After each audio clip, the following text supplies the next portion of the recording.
Hello friends, স্বাগতম জনাইছো আকৌ এবাৰ Asomi Fun লৈ। Friends, এইটো ভিডিও আপোনাৰ বাবে স্পেশাল যদিহে আপুনি WhatsApp ইউজ কৰে। হয় friends, এইটো ভিডিও যদি আপুনি WhatsApp ইউজ কৰে তেনেহলে আপোনাৰ বাবে স্পেশাল হয়।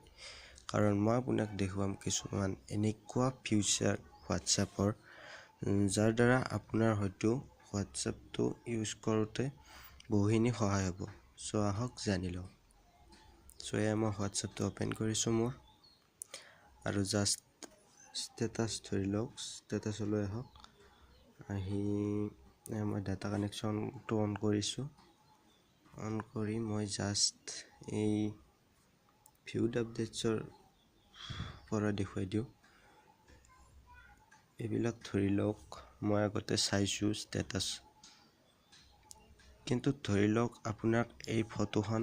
আপোনাৰ মোবাইলত লাগে আপুনি কি কৰিব জাস্ট স্ক্ৰিনশ্বট কৰিব এনেকৈ কিন্তু নাই এতিয়াৰ পৰা আৰু আপুনি স্ক্ৰিনশ্বট ল'ব নালাগে কাৰণ মই এনেকুৱা এটা ফিচাৰ কম যাৰ দ্বাৰা আপোনাৰ WhatsAppৰ ভিউড ষ্টেটাসবোৰ ভিউড আপডেটছবোৰ ফাইলত সেভ হৈ যাব সো আহক জানি লওঁ আপুনি ইয়াৰ পৰা WhatsAppটো ৰিমুভ কৰি দিয়ক and just আপোনাৰ ফাইললৈ আহক মই আপোনাক ৰেকমেন্ড কৰো যে আপুনি ES ফাইল এক্সপ্লোৰাৰ ইউজ কৰক তো বহুত ভাল হয় ES ফাইল আপুনি প্লে ষ্টৰত পাই যাব সাৰ্চ কৰিব ES file explorer and just আমি WhatsApp নামৰ ফোল্ডাৰটোত আমি ক্লিক কৰিম ঠিক আছে ক্লিক কৰি আপুনি জাস্ট যদি আপুনি ES ফাইল এক্সপ্লোৰাৰ অন কৰি ইউজ কৰি আছে তেনেহলে টুলছত আহিব টুলছত আহি জাস্ট আপুনি এইটো ওপেন অন কৰি দিব শো হাইডেন ফাইলস and then WhatsAppত আহক আহি মিডিয়া and আপুনি এইটো দেখিছে স্ট্যাটাসেস আগত এটা ডট আছে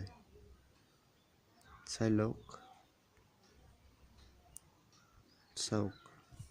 এইখন সেইখন ফটো যত মই আমি স্ট্যাটাসত দেখি আহিছিলো সো আপুনি গোটেইবোৰ কপি ক্লিক কৰি যিকোনো এটা ফাইলত ভৰাই থওক যেনে ধৰক মই সিলেক্ট কৰিছো আদাৰ্স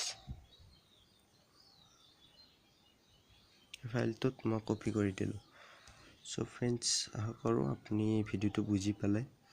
যে WhatsApp স্ট্যাটাস আপুনি স্ক্ৰিনশ্বট নকৰাকৈ কেনেকৈ ফাইলত সেভ কৰিব পাৰে ইজিলি সো फ्रेंड्स আশা কৰিলো আপুনি ভিডিওটো চাই ভাল পালে যদিহে ভাল পালে তেনেহলে প্লিজ এটা লাইক কৰিব আপোনাৰ ফ্ৰেণ্ডছৰ লগত শেয়াৰ কৰিব কাৰণ এটো এটা বহুত উপকাৰী টিপস হয় আৰু আমাৰ চেনেলটো সাবস্ক্ৰাইব কৰি বেল আইকনটো দবাই থব যাতে আমি এনেকুৱা ধৰণৰ টেকনিক্যাল ভিডিওছ আপলোড কৰিলে আপুনি সকলোতকৈ আগতে পায় so bye bye friends take care